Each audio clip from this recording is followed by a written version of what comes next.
बंदी छोड़ सतगुरु रामपाल जी परमेश्वर जी की जय हो।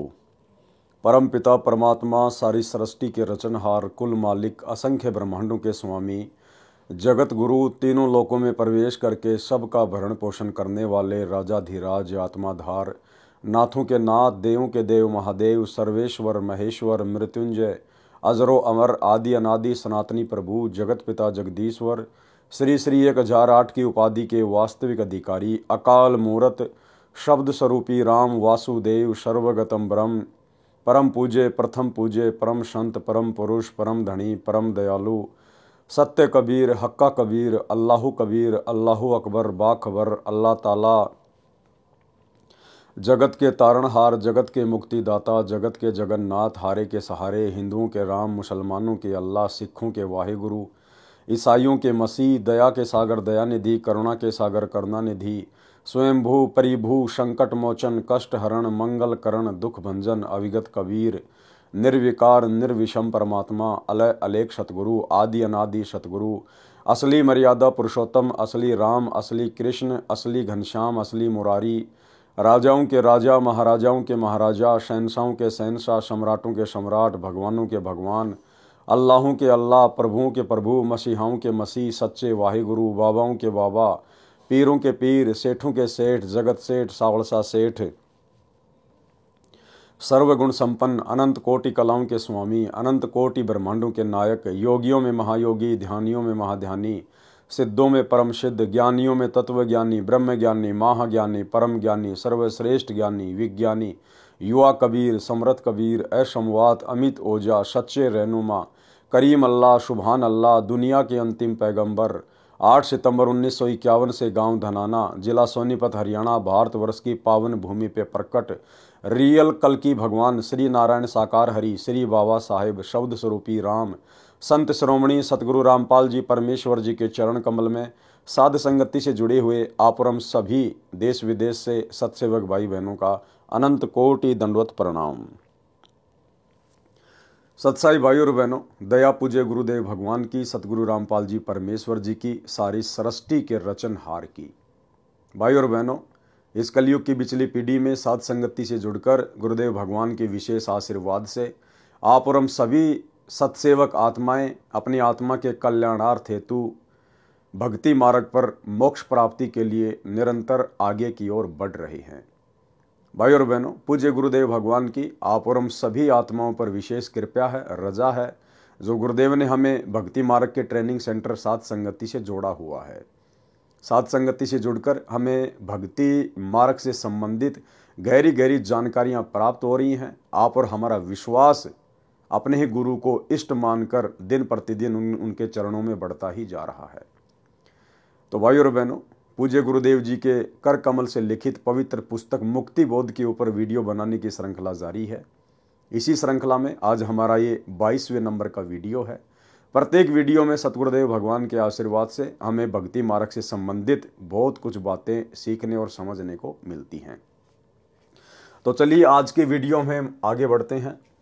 पवित्र ग्रंथ मुक्ति बोध पेज नंबर 239 दुर्वासा तथा अम्बरीश की कथा का सारांश। यानी हमने पिछले एपिसोड में वीडियो नंबर 21 में दुर्वासा ऋषि और राजा अम्बरीश के विषय में जो कथा सुनी, अब उस कथा का सारांश क्या है। संत गरीबदास जी ने वाणी में बताया है कि गरीब डेरे डांडे खुश रहो खुसरे लहन मोक्ष ध्रुव प्रहलाद उधर गए फिर डेरे में क्या दोष। अर्थात जो साधक घर त्याग कर कर्म सन्यासी होकर साधना करते हैं। कर्म सन्यासी क्या होता है? जो हर प्रकार के काम धंधों से सामाजिक और पारिवारिक जिम्मेदारियों से अपने आप को मुक्त मान लेता है, जो एकांत में जाके साधना करता है, उसको कहते हैं कर्म सन्यासी। एक होता है कर्म योगी, यानी अपना जो कार्य है, जो जिम्मेदारियां हैं, जो कर्म है, उनको करते करते घर में रह के भक्ति करना, उसको कहते हैं कर्म योगी। जो साधक घर त्याग कर कर्म सन्यासी होकर साधना करते हैं, ब्रह्मचारी रहे हैं तथा वन में ही निवास करते हैं, वे मानते हैं कि परमात्मा ऐसे ही प्राप्त होता है। सामान्य व्यक्ति की धारणा भी यही होती है कि परमात्मा की प्राप्ति तो उन्हीं को होती है जो घर त्याग कर मोह माया को छोड़कर जंगल में चला जाता है। इसका समाधान इस वाणी में संत गरीबदास जी ने किया है। कहा है कि अपने डेरे यानी घर, डांडे यानी घेर, घेर वह स्थान होता था जिसमें किसान लोग पशु बांधते थे तथा उसमें केवल पुरुष निवास करते थे। घर में केवल स्त्रियां निवास करती थी। मेल फीमेल का भिन्न स्थान बनाया जाता था। जो कुंवारे पुरुष होते थे यानी जो बैचलर होते थे वे अपने घेर में ही रहा करते थे। जो विवाहित होते थे यानी जो मैरिड होते थे वे ही रात्रि में अपनी पत्नियों के पास जा सकते थे। इसलिए कहा है कि अपने घर या घेर में खुशी के साथ रहो। यदि ब्रह्मचारी जीवन बिताने मात्र से मुक्ति मिले तो खुसरे यानी हिजड़े मुक्त क्यों नहीं होते जो जन्मजात ब्रह्मचारी हैं। आप ये भी मानते हो कि ध्रुव तथा प्रहलाद दोनों भक्तों का उद्धार हो गया, वे पार हो गए, उनकी मुक्ति हो गई। ये दोनों भगत घर में रहे, विवाह करवाया, बच्चे उत्पन्न किए और मुक्ति भी पाई। देखो भाई और बहनों, यहां परमात्मा ये बातें जगत वाले भाई बहनों को समझाने की दृष्टि से लिख रहे हैं कि ध्रुव प्रहलाद पार हो गए आप लोगों के अनुसार। लेकिन वास्तव में ध्रुव प्रहलाद पूर्ण मोक्ष प्राप्त नहीं कर पाए हैं। पूर्ण मोक्ष प्राप्ति के लिए कर्म सन्यासी बनना जरूरी नहीं है। कर्म योगी बनकर ध्रुव और प्रहलाद की तरह भक्ति की जा सकती है, परंतु पूर्ण मोक्ष प्राप्ति के लिए अंत में हमने विकारों से मुक्त होना ही पड़ेगा, विषय वासनाओं से मुक्त होना ही पड़ेगा। भले आपने रमेणी कर ली, शादी कर ली, आपने अपना परिवार बसा लिया, लेकिन पति पत्नी कर्म करते करते आप जी कभी भी मोक्ष प्राप्त नहीं कर सकते। आपने वो कर्म त्यागना पड़ेगा, विषय वासनाओं को त्यागना पड़ेगा यदि आपने पूर्ण मोक्ष प्राप्त करना है तो। ध्रुव प्रहलाद केवल इतने पार हुए हैं कि उन्हें फिर से जन्म लेना पड़ेगा। वो घर पर रहे, उन्होंने शादी की, विवाह किया, बाल बच्चे उत्पन्न किए, लेकिन उनको सच्चा सतगुरु प्राप्त नहीं था, उनको भक्ति का पूर्ण मार्ग प्राप्त नहीं था, जिस कारण से वो आत्माएं पूर्ण मोक्ष प्राप्त नहीं कर पाई। लेकिन परमेश्वर गुरुदेव भगवान हमें जो समझा रहे हैं, उनके कहने का मतलब ये है कि यदि आपकी भक्ति सच्ची है, आपका सतगुरु सच्चा है, मोक्ष मार्ग आपको पूरा प्राप्त है, तो आपने कहीं भी धक्के खाने की जरूरत नहीं है, कर्म सन्यासी बनने की जरूरत नहीं है, किसी अखाड़े में जाने की, किसी आश्रम में जाने की या जंगल में जाकर भक्ति करने की जरूरत नहीं है। आप अपने घर में रहिए, कर्म योगी बनिए, लेकिन विकारों से मुक्ति प्राप्त कीजिए। जो बुराइयां हैं उनको छोड़िए, जो विषय विकार हैं आप उनको छोड़िए। परिवार छोड़ने की जरूरत नहीं है, औरत को छोड़ने की जरूरत नहीं है, बच्चे छोड़ने की जरूरत नहीं है। परिवार में रहकर ज्ञान को आधार बनाकर विकारों को छोड़ने की आवश्यकता है, तब जाकर आपका पूर्ण मोक्ष होगा। अन्यथा शादी करके बाल बच्चे पैदा करने वाले और अंत में उन्हीं बाल बच्चों में रहने वाले और विषय वासनाओं में बने रहने वाले ध्रुव प्रहलाद का अभी तक मोक्ष नहीं हुआ है। उनको तो अभी बारंबार जन्म लेने पड़ेंगे। प्रहलाद का पुत्र बैलोचन था, बैलोचन का पुत्र राजा बलि था, जिसने अश्वमेध यज्ञ की थी। परमात्मा बावना यानी ठिगना रूप बनाकर भिक्षा लेने गए थे। परमात्मा कबीर जी द्वारा बताई सत्य साधना बिना मोक्ष नहीं होता। परमात्मा कबीर जी के द्वारा बताई गई सत्य साधना के बिना मोक्ष नहीं होता। ब्रह्मा विष्णु शिव तथा काल ब्रह्म व अक्षर पुरुष को इष्ट मानकर साधना करने से जीव का जन्म मरण समाप्त नहीं होता, इसलिए उसे परम शांति नहीं मिलती, न सनातन परम धाम यानी शाश्वत स्थानम प्राप्त होता है, जिसके विषय में गीता अध्याय 18 श्लोक 61-62 में कहा है कि गीता ज्ञानदाता काल ब्रह्म ने अपने से अन्य परमेश्वर की महिमा बताई है। उसी परमेश्वर की शरण में जाने से परम शांति होती है। किस परमेश्वर की शरण में जाने से? उस तत्वदर्शी संत की शरण में जाने से, उस कबीर भगवान की शरण में जाने से परम शांति होती है। तो भाई अगर आप कबीर भगवान मानते हैं उस डाढ़ी मूंछ वाली कबीर जी की समझे जाने वाली नकली फोटो को, तो भाई उसके भरोसे तो आपको कभी भी परम शांति नहीं हो सकती। क्योंकि आप कभी भी उनकी शरण में नहीं जा सकते यदि आप उसी दाढ़ी मूछ वाले रूप को ही कबीर जी मान रहे हैं तो, क्योंकि वो वर्तमान में ना प्रकट है ना प्रकट हो सकता है। उस रूप में तो परमेश्वर जी ने 650 साल पहले लीला की थी। अब वर्तमान में आपको वो दाढ़ी मूछ वाला कबीर देखने को नहीं मिलेगा, जबकि गीता ज्ञानदाता कहता है कि उसकी शरण में जाने से परम शांति मिलेगी, मोक्ष मिलेगा। शरण का मतलब उससे नाम दीक्षा लेकर भक्ति करने से। तो उस दाढ़ी मूछ वाले कबीर के भरोसे तो आप जी भाई साहब कभी भी सतलोक नहीं जा सकते यदि आप उस दाढ़ी मूछ वाले रूप को ही कबीर जी मानते हैं तो। लेकिन इसके बावजूद आज हमें शरण प्राप्त हो चुकी है हमारे पूज्य गुरुदेव भगवान की। ये वही कबीर परमेश्वर हैं जो 650 साल पहले हम जिस फोटो में जो रूप देखते हैं दाढ़ी मूछ वाला, उस रूप में इन्हीं परमेश्वर ने, सतगुरु रामपाल जी भगवान ने वो लीला की थी। आज पुनः वही कबीर परमात्मा गुरुदेव के रूप में धरती पे प्रकट है। इसलिए आज इनकी शरण में आने से हम परम शांति प्राप्त कर सकते हैं। ये है वो तत्वदर्शी संत। उसी परमेश्वर की शरण में जाने से परम शांति होती है तथा अमर लोक यानी सतलोक प्राप्त होता है। उदाहरण, राजा अम्बरीश श्री विष्णु जी के अच्छे भगत थे, घर में रहते थे, बाल बच्चेदार थे। उनकी भक्ति की शक्ति के सामने कर्म सन्यासी दुर्वासा ऋषि भी हार गया था। चरण पकड़कर अपनी जीवन रक्षा की भीख मांगी थी। वही अम्बरीश वाली आत्मा त्रेता युग में राजा जनक हुए, जो घर में रहते थे तथा विवाहित थे, सीता जी के पिता थे। उनकी भक्ति के सामने कर्म सन्यासी वनवासी ऋषि सुखदेव, पुत्र ऋषि कृष्ण दैपायन यानी वेद व्यास ने हार मानी और दीक्षा लेकर राजा को गुरु बनाकर स्वर्ग जाने की व्यवस्था की।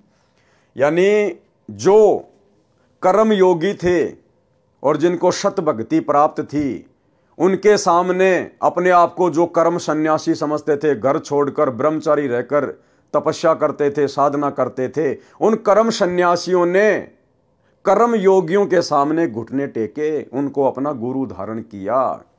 तो मात्र घर छोड़ने से भक्ति सफल नहीं होती, मात्र ब्रह्मचार्य का पालन करने से परमात्मा प्राप्ति नहीं होती। हमने कर्म योगी बनकर भक्ति करनी है। और भक्ति यदि हमारे पास में सत्य है, गुरु यदि हमें पूर्ण प्राप्त है, तो भाई फिर आप चाहे कर्म योगी रहो चाहे कर्म सन्यासी रहो, वो भक्ति करने से हमारा बेड़ा पार होगा। कलयुग में वही राजा अम्बरीश व राजा जनक वाली आत्मा स्वर्ग में अपने पुण्यों को खर्च कर भारत देश में, वर्तमान में पाकिस्तान में, श्री कालूराम मेहता खत्री के घर जन्मा, श्री नानक नाम रखा। उस जीवन में भी श्री विष्णु जी की भक्ति करते थे। परमेश्वर कबीर जी उनको बेई नदी के किनारे मिले, यथार्थ आध्यात्मिक ज्ञान बताया, सतलोक लेकर गए, अपनी यथार्थ स्थिति तथा शक्ति से परिचित करवाया, ब्रह्मा विष्णु तथा शिव व ब्रह्म का अस्तित्व दिखाया, फिर वापस छोड़ा। तब श्री नानक जी ने काशी यानी बनारस शहर में जाकर कबीर सतगुरु से सतनाम की दीक्षा लेकर जन्म मरण से छुटकारा पाया, परम शांति प्राप्त की, सनातन परम धाम यानी सचखंड प्राप्त किया। भाई और बहनों, ये जो लेख है, ये लेख परमात्मा जगत वाले भाई बहनों के हिसाब से लिख रहे हैं, क्योंकि इन पुस्तकों को आने वाले समय में पूरा विश्व पढ़ेगा। तो किसी को कोई शंका ना हो जाए कि कबीर परमात्मा की भक्ति से मोक्ष नहीं होता। लेकिन जब हम उनकी शरण में आ जाएंगे, यानी जब हम पूज्य गुरुदेव जी की शरण में आ जाएंगे और हम इनके तत्व ज्ञान को समझने लग जाएंगे, तो हमारी नजर में ये लेख कुछ अलग ही अर्थ लेकर आएगा। यानी गुरुदेव भगवान ने बताया कि वे समान रूप से सबके लिए सत्संग करते हैं और जिसकी जैसी बुद्धि विकसित होती है वो उसी प्रकार से सत्संग को पकड़ लेता है। तो सामान्य तौर पर तो परमात्मा ने जगत वालों के लिए लिख दिया कि कबीर परमात्मा की शरण में आकर नानक जी ने पूर्ण मोक्ष प्राप्त किया, जन्म मरण से मुक्त हो गए। लेकिन इन्हीं वाणियों को अब आप और हम दूसरे तरीके से समझेंगे कि वास्तव में गुरुदेव ये लेख किस आधार से लिख रहे हैं और किस आत्मा को क्या समझाना चाहते हैं। रियल में गुरुदेव भगवान ने बता दिया कि ये वर्तमान बिचली पीढ़ी का समय मोक्ष प्राप्ति का समय है। आज से पहले परमात्मा ने किसी को भी पूर्ण मोक्ष की प्राप्ति नहीं करवाई। जितनी भी महान महान आत्माएं हैं, नानक जी से लेकर धर्मदास, पंडित रामानंद जी, मीराबाई जी, अर्जुन सरजुन, ये सभी आत्माएं वर्तमान में पुनः मानव जन्म लेंगी। कुछ आत्माएं ले चुकी हैं। और नानक जी ये भी 64 लाख में थे और 64 के 64 लाख काशी में फैल हो गए थे। और गुरुदेव ने 74 नंबर का जो विशेष संदेश है हिसार जेल से आया हुआ, उसमें बिल्कुल क्लियर कर दिया है कि नानक जी को वर्तमान में मनुष्य जन्म मिल चुका है। आपको कल के 21 नंबर के पार्ट में भी वो क्लिप दिखाई थी, सुनाई थी, एक बार फिर से सुन लीजिए। परमेश्वर ने नानक जी के सभी जन्मों का उल्लेख किया है कि सतयुग में राजा अमरीश था, त्रेता में राजा जनक बना और फिर बाबा नानक के रूप में जन्मा। और अगर अब उसको नाम नहीं मिलता, परमात्मा की शरण में नहीं आता, तो फिर 84 में जाता। तो इस सत्संग को ध्यान से सुनिए, आपको क्लियर हो जाएगा कि वर्तमान में नानक वाली आत्मा सतगुरु रामपाल जी की शरण में आ चुकी है और उपदेश लेकर अपनी सत भक्ति कर रही है। सुनिए। 3 लोक का राज जय जीव को कोई दे, लाख बधाई क्या करे जय नहीं नाम थे ले। जैसे राजा अमरीश राजा थे और वो भक्ति ना करी जो करनी चाहिए थी, मर गया, राज छूट गया। कोई पुण्य शेष रह रहे थे, फिर राजा जनक बन गया, भक्ति से फिर बाबा नानक बन गया। अरीब जब नाम ना मिलता तो 84 में जाते और फिर ये जीवन भी ऐसे नष्ट हो जाता। अरीब जब नाम ना मिलता तो 84 में जाते और फिर ये जीवन भी ऐसे नष्ट हो जाता। अरीब जब नाम ना मिलता तो 84 में जाते और फिर ये जीवन भी ऐसे नष्ट हो जाता। तो भाइयों और बहनों, समझदार को तो संकेत ही काफी होता है। परमात्मा के सत्संगों में पहली कक्षा से लेकर पीएचडी तक का ज्ञान होता है।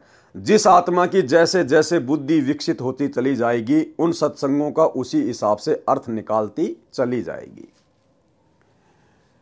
तब श्री नानक जी ने काशी शहर में जाकर कबीर सतगुरु से सतनाम की दीक्षा लेकर जन्म मरण से छुटकारा पाया, परम शांति प्राप्त की, सनातन परम धाम यानी सचखंड प्राप्त किया।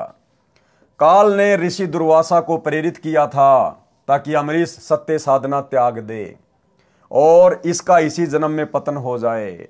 देखो, दुर्वासा ऋषि राजा अमरीश के वहां घर पर क्यों गया, महल में क्यों गया और क्यों उसने वहां जाकर बकवाद करी कि तूने मेरे बिना भोजन कैसे कर लिया, मैं तेरे को श्राप देता हूं। काल प्रेरणा से, काल ने दुर्वासा ऋषि में प्रेरणा करके और सत्य साधना करने वाले राजा अमरीश को विचलित करने के लिए, डराने के लिए, वो सत्य साधना छुड़वाने के लिए भेजा था दुर्वासा को।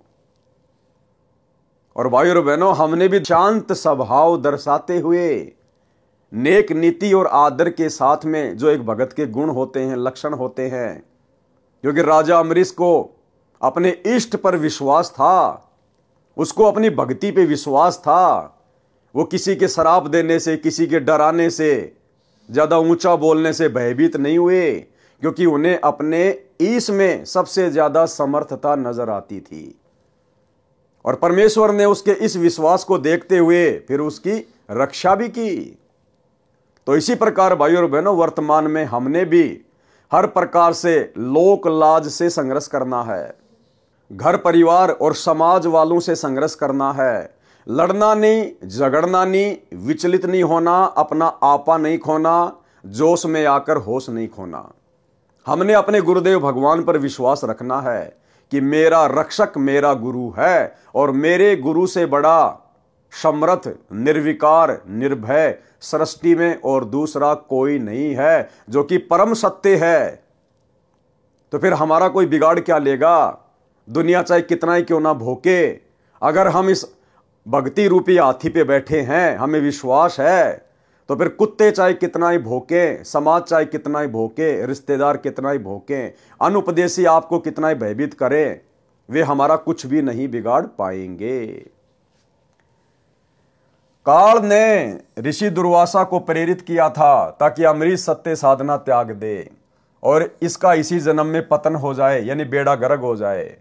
परमात्मा कबीर जी ने राजा अमरीश की सत्य साधना की रक्षा की। काल नहीं चाहता कि जीव सत्य साधना करे। पारक के अंक की वाणी नंबर 185 से 192।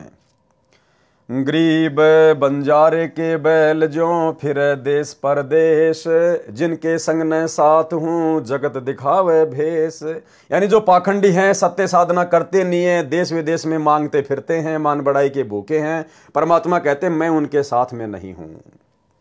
गरीब आजिज मेरे आसरे, मैं आजिज के पास। आजिज यानी जो मेरा प्यारा भगत है वो तो मेरे आसरे रहेगा। क्या कहते हैं गुरुदेव? जो मेरा प्यारा भगत है वो तो मेरे आसरे रहेगा, और मैं आजिज के पास, और मैं उस प्यारी आत्मा के सदा साथ में, सदा पास में रहता हूं। गैल गैल लाग्या फिरूं जब लग धरणी आकाश। गरीब नारद से साधु सती, अति ज्ञाता परवीन, एक पलक में बह गए मन में बाकी मलिन। गरीब दुर्वासा अमरीश कह गए ज्ञान गुण डार, चरण कंवल शिक्षा लई तुम ईश्वर प्राण उधार। गरीब बख्शो प्राण दया करो, पीठ लगाओ हाथ, उर मेरे में ठंडी होए शीतल कीजिए गात। गरीब अमरीश मैं के तहाँ बिहन से बदन खुलाश, तुम ऋषि मेरे प्राण हो मैं हूं तुम्हारा दास।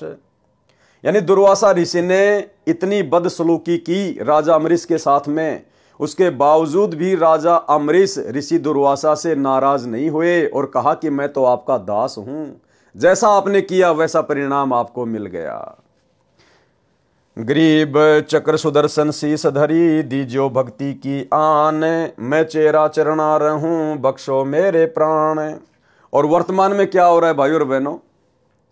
वर्तमान में भगत ये तत्व ज्ञान लेकर, छोटी छोटी बातों को लेकर एक दूसरे के साथ में इस कदर राग द्वेष ईर्ष्या में उलझे पड़े हैं कि पता नहीं जैसे कोई मेरे जन्म जन्मों का शत्रु है, जन्म जन्मों का शत्रु।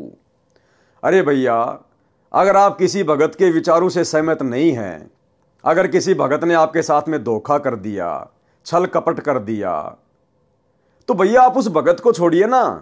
आप परमात्मा की मर्यादाओं को क्यों तोड़ रहे हैं? आप परमात्मा के सत्संग रूपी विधान के खिलाफ क्यों उसके साथ ऐसा व्यवहार कर रहे हैं? अगर आपको लगता है कि इस भगत से मेरे विचार मेल नहीं खाते हैं, तो उस भगत से बातचीत बंद कर दीजिए, मिलना जुलना बंद कर दीजिए। फिर लग जाएंगे उसके पीछे काले कुत्ते की तरह मोबाइल में वीडियो बनाने में, पंपलेट बनाने में, वो ऐसा ये ऐसा, वो ठग है, वो ये है, फिर अपने और ज्यादा वो क्रम फोड़ता है। राजा अमरीश से शिक्षा लेनी चाहिए ऐसे बुद्धिहीन भक्तों को। अरे दुर्वासा ऋषि ने तो राजा अम्बरीश को मारने के लिए चक्र सुदर्शन छोड़ दिया था, उसके बावजूद भी राजा अमरीश ने उसको यही कहा कि मैं तो आपका दास हूं, आप तो मेरे लिए आदरणीय हैं, आपको तो केवल आपके कर्म मिले हैं, मैं क्या कर सकता हूं इसमें। यानी राजा अम्बरीश ने अपने मन में दुर्वासा ऋषि के प्रति कोई वैर भाव पैदा नहीं किया। तो भाई और बहनों, आज हमें तो तत्व ज्ञान मिल गया है, और ये तत्व ज्ञान मिलने के बाद भी ज्यादातर भगत छोटी छोटी बातों को लेकर आपस में राग द्वेष ईर्ष्या में फंसे हुए हैं। भाई कैसे परमात्मा प्राप्त करेंगे? गरीब चक्र सुदर्शन पकड़ कर अमरीश बैठाए, दुर्वासा पर मेहर करी चलो भक्ति के भाई। सरलार्थ, परमात्मा ने कहा है कि मेरा सिद्धांत है कि जो हरियाई गाय की तरह इधर उधर दुनिया को ठगते फिरते हैं, मैं उनके साथ नहीं हूं। क्या विधान बताया गुरुदेव ने कि मेरा विधान है कि जो हरियाई गाय की तरह इधर उधर भटकते रहते हैं, दुनिया को ठगते रहते हैं। हरियाई गाय क्या होती है? हरियाई गाय उसको कहते हैं जो फसल खाने के लिए कभी किसी के खेत में चली जाए, कभी किसी के खेत में चली जाए, एक जगह वो टिकती नहीं है। और उस हरियाई गाय के गले में एक लकड़ी बांध दिया करते थे मोटी सी, ताकि वो ज्यादा तेज ना दौड़ सके, इधर उधर ना जा सके। अगर वो ज्यादा चलेगी तो लकड़ी उसके घुटनों पे लगती थी। तो हरियाई गाय की तरह परमात्मा कहते हैं जो भगत इधर उधर भटकते हैं, जैसे इन सतलोक आश्रमों में, क्योंकि आज हमारे गुरुदेव भगवान तो बैठे हुए हिसार जेल में, और संगत 90% संगत उस हरियाई गाय की तरह लड्डू जलेबी बर्फी के चक्कर में, जैसे वो गाय हरा हरा चारा चरने के चक्कर में दूसरों के खेतों में दौड़ा करती थी। ठीक इसी प्रकार वर्तमान में हमारे भगत भाई बहन जो साध संगति से नहीं जुड़े हुए हैं, जो गुरुदेव के ज्ञान को आधार बनाकर भक्ति नहीं कर रहे हैं, उस हरियाई गाय की तरह कभी सतलोक आश्रम धनाना में, कभी सतलोक आश्रम सोजत में, कभी सतलोक आश्रम शामली में लड्डू जलेबी बर्फी के चक्कर में भटकते रहते हैं, भटकते ही रहते हैं। तो परमात्मा कहते हैं ऐसे भक्तों के साथ मैं नहीं रहता। अरे भैया, ऐसी भक्ति करो, ऐसे भाव पैदा करो, मर्यादाओं में रहो कि मजबूरन परमात्मा ने आपके पास आना पड़े। चलो इन आश्रमों में अगर गुरुदेव भगवान होते फिर तो आप चाहे लाख बार जाओ, लेकिन आपको अच्छे से पता है कि गुरुदेव भगवान शरीर रूप में हिसार जेल में बैठे हैं और शब्द रूप में तो वे हर जगह हैं, आपके घर पर भी हैं। अगर आप मर्यादित हैं तो, शत भक्ति कर रहे हैं तो फिर आपको हरियाई गाय की तरह इन आश्रमों में धक्के खाने की, लाडू जलेबी बर्फी के चक्कर में क्या आवश्यकता पड़ गई। परमात्मा ने कहा है कि मेरा सिद्धांत है कि जो हरियाई गाय की तरह इधर उधर दुनिया को ठगते फिरते हैं, मैं उनके साथ नहीं हूं। वे जगत में साधु वेश बनाकर प्रभावित करके काल जाल में डालते हैं। यानी परमात्मा हमें सांसारिक तौर पर जो नकली पाखंडी धर्मगुरु हैं उनके लिए भी समझा रहे हैं, और भक्ति मार्ग में भी आप और हमने ज्ञान को आधार बनाकर इन शब्दों का अर्थ समझना पड़ेगा। ये नहीं है कि परमात्मा केवल एक ही चीज पे टारगेट करते हैं, परमेश्वर एक तीर से अनेकों शिकार करते हैं। तो इस भक्ति में आने के बाद भी जो हरियाई गाय की तरह जिनकी आदत बनी हुई है, उन भाई बहनों के लिए भी परमात्मा का संकेत है। जो मेरा आजिज यानी प्रिय भगत है, मैं उसके सदा साथ रहता हूं, उसके पीछे पीछे लगा रहता हूं जब तक धरती आकाश है। तो फिर हमने आज गुरुजी की गैर हाजिरी में इन सतलोक आश्रमों में धक्के खाने की क्या जरूरत है, जब परमात्मा कह रहे कि गैल गैल लाग्या फिरूं जब तक धरती आकाश, जो जन मेरी शरण है ताका हूं मैं दास। तो आप तो गुरुजी की शरण में है ना, आपने तो नाम ले लिया ना, फिर गुरुजी की गैर हाजिरी में आप इन आश्रमों में क्यों भटक रहे हैं भाई। परमात्मा तो कह रहे हैं ऐसी आत्माओं के तो मैं पीछे पीछे भटकता हूं, और आप लोग सतगुरु मिलने के बाद, उनकी शरण मिलने के बाद, और आपको पता है कि गुरुजी आश्रमों में नहीं है, उसके बावजूद भी आप हरियाई गाय की तरह वहां भटक रहे हैं, धक्के खा रहे हैं, तो वहां परमात्मा नहीं मिलने वाला, इस विधि से भगवान नहीं मिलने वाला। परमात्मा तो कहते हैं अगर तू भक्ति करेगा, मर्यादा में रहेगा, तो मैं तेरे पीछे पीछे भटकूंगा, 24 घंटे छाया की तरह मैं तेरे साथ में रहूंगा। बताओ फिर भगत को भटकने की जरूरत क्या है। जो मेरा आजीज यानी प्रिय भगत है, मैं उसके सदा साथ रहता हूं, गेल गेल यानी पीछे पीछे लगा रहता हूं जब तक धरती तथा आकाश है। इसलिए हम सत्सेवक भाई बहन मर्यादाओं पर ज्यादा जोर देते हैं, गुरु को प्रसन्न करने की तरफ ज्यादा ध्यान देते हैं, ताकि हमें कहीं भटकने की जरूरत ना पड़े और पल पल सतगुरु हमारे साथ में शब्द रूप में रहे। नारद जी साधना करने वन में गए थे, 12 वर्ष साधना करके लौटे तो अपने पिता ब्रह्मा से कहा कि मैंने अपनी इंद्रियों पर काबू पा लिया है। ब्रह्मा जी ने कहा कि अच्छी बात है, परंतु अपनी उपलब्धि को बताना नहीं चाहिए। बिल्कुल भाई और बहनों, सही कहा ब्रह्मा जी ने, लेकिन वर्तमान में आप और हमें तत्व ज्ञान प्राप्त है, लाभ हानि का अच्छे से गुरुदेव ने हमें समझा दिया है। इसलिए यदि हमें किसी प्रकार की कोई उपलब्धि हो भी जाती है, यदि हम अपने विषय विकारों पर कंट्रोल प्राप्त कर भी लेते हैं, तो पहली बात तो हमें अंदर से पता है कि ये मेरे बस की बात नहीं थी, ये मेरे गुरुदेव भगवान के आशीर्वाद से ऐसा संभव हुआ है, और गुरुदेव भगवान ने ऐसा इसलिए किया ताकि मैं शांति से भक्ति कर सकूं। तो विषय विकारों पर कंट्रोल करने के बाद जो आत्मीय आनंद, जो शांति हम इस भक्ति मार्ग पर महसूस कर रहे हैं, प्राप्त कर रहे हैं, उस मकसद से तो हम दूसरे भगत भाई बहनों को समझा सकते हैं कि भाई देखो, वास्तव में भक्ति का आनंद तो उसी समय है जब हम विषय विकारों से दूर हट जाएंगे, और भाई इनके हटे बिना बात बनेगी नहीं। और भाई दास के ऊपर भी गुरुदेव भगवान की विशेष मेहर हुई है, परमात्मा ने इन विषय विकारों से दास को भी दूर कर दिया है भक्ति के लिए। तो इस प्रकार से तो हम समझा सकते हैं, दूसरों को बता सकते हैं, उनको भी अच्छे कर्मों के लिए प्रेरित करने के लिए।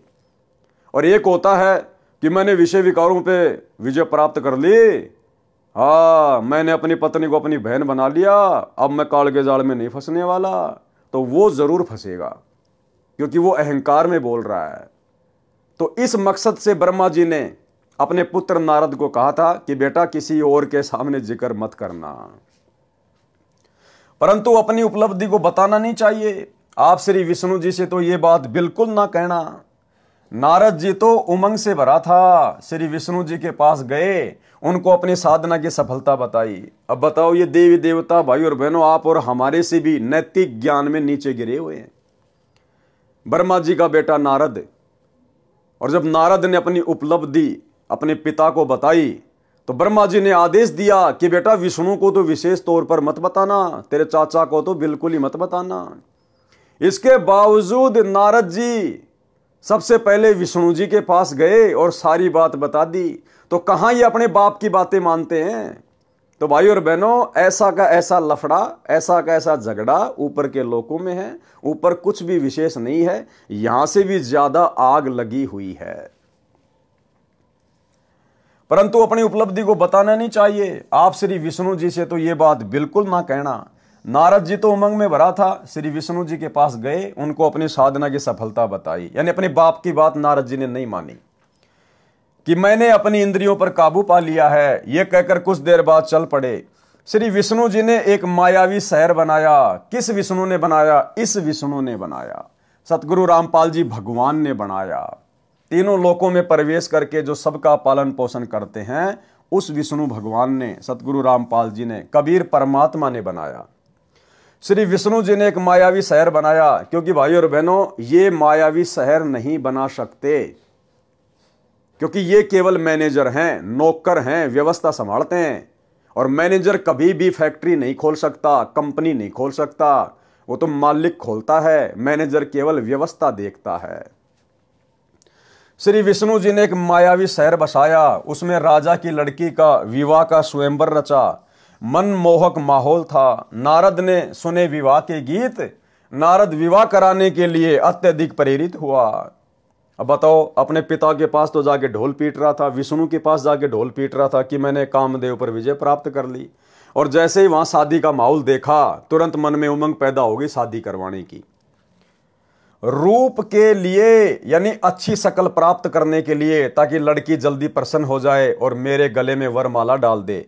रूप के लिए भगवान विष्णु से उसका रूप मांगा। भगवान ने बंदर का मुख नारद को लगा दिया। लड़की ने श्री विष्णु जी को वरमाला डाल दी जो स्वयंवर में आया था। नारद को पता चला कि मेरे साथ विष्णु ने धोखा किया है, तो श्राप दे दिया कि आप भी मेरे की तरह एक जीवन स्त्री के लिए तड़फ तड़फ कर मरोगे। श्री रामचंद्र के रूप में विष्णु जी का जन्म अयोध्या के राजा दशरथ के घर हुआ। फिर वनवास हुआ। सीता पत्नी श्री राम भी वन में साथ गई। सीता का अपहरण हुआ। श्री राम ने सारा जीवन पत्नी के वियोग में बिताया। अब बताओ, ये ब्रह्मा विष्णु महेश काहे के समर्थ हैं, काहे के भगवान है ये। अरे भगवान के ऊपर किसी का श्राप काम करेगा क्या? जबकि अपने भतीजे का श्राप श्री विष्णु जी के ऊपर काम कर गया। ब्रह्मा विष्णु महेश तीनों भाई हैं। सबसे बड़ा ब्रह्मा, उससे छोटा विष्णु, उससे छोटा शंकर। और नारद जी ब्रह्मा जी का बेटा, यानी नारद जी विष्णु जी के कौन हुए? भतीजे। अब बताओ, नारद जी ने श्राप दे दिया और विष्णु जी उस श्राप को भोगने के लिए धरती पे आ गया रामचंद्र रूप में। तो ये काहे के समर्थ हैं? ये काहे के समर्थ है जो भगवान अपने भतीजे का दिया हुआ श्राप नहीं काट पाया? वो बताओ, आप और हमारे वो कर्म कहां से काट देगा? तो भाई और बहनों, इन कथाओं से साबित होता है, लेकिन ये कथा आज से पहले हमारे को समझ में नहीं आ रही थी, क्योंकि हमें सतगुरु प्राप्त नहीं था। सतगुरु ने हमारा ज्ञान योग नहीं खोला था। अब गुरुदेव भगवान ने अपनी शरण में लेकर हमें वो बुद्धि दी है, वो तत्व ज्ञान दिया है। अब उनके आशीर्वाद से हम इन चीजों को समझ पा रहे हैं, कौन कितना पानी में है, कौन कितना समर्थ है। पारक के अंक की वाणी नंबर 193 से 194।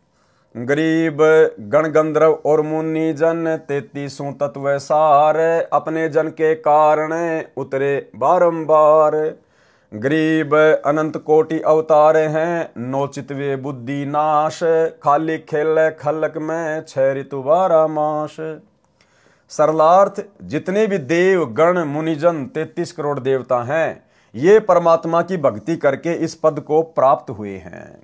यदि इनके साथ भी कोई शरारत करके हानि पहुंचाता है, तो उसकी रक्षा के लिए भी परमात्मा कबीर जी ही सहायता करने के लिए ऊपर से आते हैं। इन 33 करोड़ देवी देवताओं के ऊपर, ब्रह्मा विष्णु महेश के ऊपर जिन्होंने कभी कलयुग की बिचली पीढ़ी में सतगुरु रामपाल जी भगवान की सत्य भक्ति की थी लेकिन पार नहीं हो पाए, जो देव पद को प्राप्त हो गए, जब इनके ऊपर कोई विशेष आपत्ति आती है, इन्हें कोई परेशान करता है, तो उस समय भी यही कबीर परमात्मा सतगुरु रामपाल जी भगवान भिन्न भिन्न रूप धारण करके इन देवी देवताओं की सहायता करते हैं। जैसे राम रावण युद्ध में रामचंद्र जी की विशेष आत्मिक पुकार पर जब रोने लग गया कि ये भगवान, ये राक्षस तो मर ही नहीं रहा, तब यही कबीर परमात्मा सतगुरु रामपाल जी भगवान आए और सूक्ष्म रूप बनाकर रावण की नाभि में तीर मारा। यदि इनके साथ भी कोई शरारत करके हानि पहुंचाता है तो उसकी रक्षा के लिए भी परमात्मा कबीर जी ही सहायता करने ऊपर से आते हैं, अवतरित होते हैं, अवतार धारण करते हैं। वे परमात्मा अपने जन यानी भगत जन के कारण बार बार अवतार लेते हैं।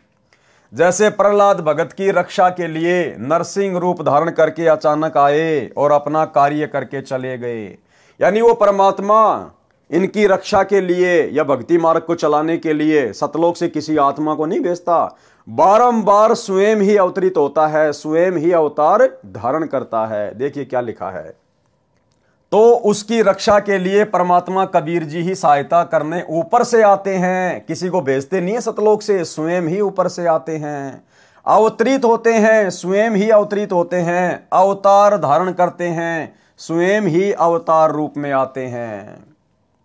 वे परमात्मा अपने जन यानी भगत जन के कारण बार बार अवतार लेते हैं। परमात्मा खुद ही बार बार अवतार लेते हैं, सतलोक से किसी को भेजते नहीं है। जैसे आज वर्तमान में सतलोक आश्रमों से जुड़े हुए हमारे भगत भाई बहनों को बहुत बड़ी गलतफहमी है कि सतगुरु रामपाल जी तो कबीर जी के भेजे हुए अवतार हैं, कबीर जी की भेजी हुई आत्मा है, कबीर जी के दास हैं। तो ये उनकी सबसे बड़ी गलतफहमी है। ये परमात्मा स्वयं ही अवतार धारण करके आता है, किसी को भेजता नहीं है, क्योंकि समर्थ ने किसी को भेजने की आवश्यकता नहीं है। जैसे प्रहलाद भगत की रक्षा के लिए नरसिंह रूप धारण करके अचानक आए और अपना कार्य करके चले गए। तत्व ज्ञानहीन प्रचारक जिनकी बुद्धि का नाश हो चुका है, वे केवल 9 अवतार मानते हैं। अरे मालिक तो संसार में 6 ऋतु 12 मास यानी सदा लीला करता रहता है। जैसे श्री नानक जी ने भी कहा है कि अंधुला नीच जाति परदेसी मेरा, छिन आवे तिल जावे और जाकी संगत नानक रहंदा क्यों कर मोंडा पावे। अर्थात जुलाहा जाति में प्रकट मेरा परदेसी परमात्मा कबीर एक पल में पृथ्वी पर दिखाई देता है, दूसरे क्षण में ऊपर सचखंड में होता है। बताओ फिर इनको अपना अवतार भेजने की जरूरत क्या है, किसी आत्मा को सतलोक से भेजने की जरूरत क्या है। एक पल में सतलोक में, एक पल में पृथ्वी पर। उस समर्थ परमात्मा कबीर जी की शरण में मैं नानक जी रहता हूं। उनकी था यानी उनका अंत कैसे पाया जा सकता है। भावार्थ है कि परमात्मा के तो अनंत अवतार हो चुके हैं, यानी अनंत बार परमात्मा इस पृथ्वी पर प्रकट हो चुके हैं। वह तो एक पल में पृथ्वी पर और दूसरे पल में सतलोक में आता जाता रहता है, यानी कभी भी प्रकट हो जाता है, कभी भी प्रकट हो जाता है, जैसे कि वर्तमान में प्रकट हैं। और हिसार जेल से जो विशेष संदेश नंबर 75 आया है अभी लेटेस्ट, इसमें गुरुजी ने बिल्कुल क्लियर कर दिया कि वो परमात्मा गरीबदास जी के समय प्रकट हुए और भाई वर्तमान में आपके सामने प्रकट है। पहचान सको तो पहचान लेना। सुनिए सत्संग। तो क्या बताते हैं, उत्तर दक्षिण पूर्व पश्चिम फिरता दाने दाने नो, और सर्व कला सतगुरु साहिब की हरि आए हरियाणे। गरीबदास जी के समय आए तेरी बारे भाई प्रगट सामने थारे, पहचाने जात पहचान लियो। गरीबदास जी के समय आए तेरी बारे भाई प्रगट सामने थारे, पहचाने जात पहचान लियो। गरीबदास जी के समय आए तेरी बारे भाई प्रगट सामने थारे, पहचाने जात पहचान लियो। तो भाई और बहनों, वर्तमान में कौन प्रकट है, कहां है परमात्मा? यदि आप दाढ़ी मूछ वाले कबीर जी को परमात्मा मानते हैं तो भाई उसके तो आपको दर्शन भी नहीं हो सकते वर्तमान में। फिर क्यों कह रहे हैं गुरु जी कि जो परमात्मा गरीबदास जी के सामने प्रकट हुए, गरीबदास जी के समय प्रकट हुए, वही परमात्मा आज भी प्रकट है तुम्हारी आंखों के सामने। पहचान सको तो पहचान लो। यानी गुरुदेव स्वयं के विषय में कह रहे हैं, स्वयं के विषय में, कि तुम्हारा गुरु स्वयं ही कबीर परमात्मा है। वही कबीर परमात्मा जो गरीबदास जी को मिला था जिंदा बाबा के रूप में, वही आज तुम्हें सतगुरु रामपाल जी के रूप में प्राप्त है, धरती पे प्रकट है। अब इससे बड़ा खुलकर परमात्मा और क्या प्रमाण देंगे। लेकिन उसके बावजूद भी भाई और बहनों, बुद्धिहीन भगत भाई बहन ये बात अपने हृदय में नहीं बैठा पाएंगे कि हमारे गुरुजी ही कबीर जी हैं। क्योंकि गुरुजी को ही कबीर जी मानने के लिए तो साध संगति से जुड़ना पड़ेगा। उस नकली दाढ़ी मूंछ वाले कबीर जी की फोटो को घर से बाहर निकालना पड़ेगा, अन्यथा आप कभी भी अपने गुरु को रियल कबीर नहीं मान सकते। और गुरु को रियल कबीर नहीं माना, प्रकट हुआ नहीं माना, तो आपका भाई मोक्ष नहीं हो सकता। पारक के अंक की वाणी नंबर 195 199। गरीब पीछे पीछे हरि फिरे, आगे संत सुजान, संत करे कोई सांच है, चारों युग परवान। गरीब साईं सरी के साधु हैं, इन समतुल नहीं और, संत करे सो होत हैं, साहिब अपनी ठोर। गरीब संतों कारण सब रचा, सकल जमी आसमान, चंद सुर पानी पवन, यज्ञ तीरथ और दान। गरीब जो बच्चा गऊ की नजर में, यो साईं को संत, हरिजन के पीछे फिरे, भगत वत्सल भगवंत। गरीब धारी मेरे संत की, मुझसे मिटे ना अंश, बुरी भली बाँचे नहीं, सोई हमरा वंश। अब ये जो चारों वाणियां हैं भाई और बहनों, और इन चारों वाणियों में जो संत शब्द का प्रयोग किया गया है, ये हमारे पूज्य गुरुदेव भगवान के लिए है। यानी ये स्वयं परमात्मा है, लेकिन अपने आप को परमात्मा से भिन्न दर्शाते हुए यहां पर ये वाणियां लिखी गई है, ताकि आप और हम ज्ञान को समझ सकें। तो गुरुदेव भगवान हमें ये कहना चाहते हैं, ये समझाना चाहते हैं कि वो कबीर परमात्मा जो अपना संत यहां नीचे भेजता है, आते तो वो खुद ही हैं संत के रूप में, लेकिन छुपाते हैं अपने आप को, कि वो परमात्मा यहां ज्ञान प्रचार के लिए, सतगुरु की भूमिका के लिए जो अपना संत भेजता है, फिर वो परमात्मा उस संत के साथ में रहता है। वो संत अपने मन में जो भी धारणा कर ले, वो परमात्मा फिर बीच में दखल नहीं देता, वो काम वैसा ही हो जाता है। सरलार्थ, अपने सच्चे भगत के साथ साथ पीछे पीछे परमात्मा रहता है। यानी संत रूप में जो तत्वदर्शी संत रूप में आता है, यहां अपने आप को छुपाते हुए परमात्मा दोहरी भूमिका करते हुए अपने ज्ञान को आप और हमारे तक पहुंचाने के लिए इस प्रकार से अपने आप को भिन्न दर्शा रहे हैं। अगर गुरु जी खुद कहें कि मैं कबीर हूं, तो कोई नहीं मानेगा ये बात। अब तो मान जाएंगे, क्योंकि अब तो हमें समझ में आ गया, परमात्मा ने समझा दिया। लेकिन 1994 में जब इन्होंने अपना ज्ञान देना शुरू किया, उस समय यदि ये कहते कि मैं कबीर भगवान हूं, मैं ही काशी वाला जुला हूं, तो कोई भी स्वीकार नहीं करते। इसलिए उस कबीर परमेश्वर ने अपने आप को एक संत रूप में ज्यादा दूसरों के सामने प्रदर्शित करना पड़ता है। उस आधार से वाणियां लिखी गई है कि अपने सच्चे भगत के साथ साथ पीछे पीछे परमात्मा रहता है।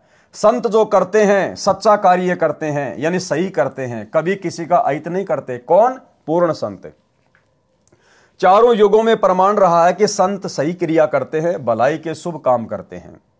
सच्चे साधक परमात्मा के समान आदरणीय हैं। कौन सच्चे साधक? जो पूर्ण संत होते हैं, जो तत्वदर्शी संत होते हैं, वो परमात्मा के बराबर ही आदरणीय हैं। इनके समान अन्य की तुलना नहीं की जा सकती। परमात्मा अपने सच्चे भगत को अपनी शक्ति प्रदान कर देते हैं, अपने सच्चे भगत को, अपने सच्चे संत को। जैसे आज गुरुदेव अपने आप को छुपाते हुए सच्चे भगत की, सच्चे संत की भूमिका में हैं।